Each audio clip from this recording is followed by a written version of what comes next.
Wananchi, ningependa kusema kuwa tuna eneo letu la Bicha pale ambapo tuna bwawa lile bwawa lipo karibu na stendi mpya ambayo itajengwa, lakini ni bwawa zuri na ni bwawa la kihistoria.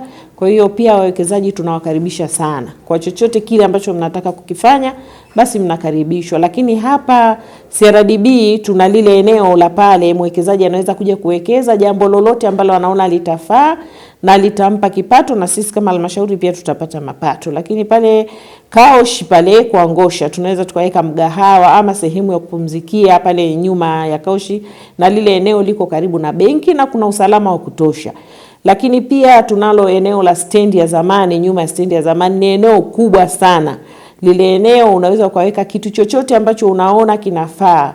Unaweza ukaweka supermarket, unaweza ukaweka guest, unaweza ukaweka hoteli, na hivyo vyote pia vinaweza vikaingia kwa wakati mmoja kwa sababu ni eneo kubwa. Lakini pia eneo la kule kwa Mringo, lile eneo ni zuri la kupumzikia, unaweza ukatengeneza watoto kupumzika, watu wazima, ama ukajenga hoteli, na hivyo vingine vyote vinaweza vikaingia katika eneo hilo. Sisi tunawakaribisha sana sana sana sana, karibuni sana, tushirikiane pamoja kuijenga halmashauri yetu ya mji wa Kondoa. Karibuni sana.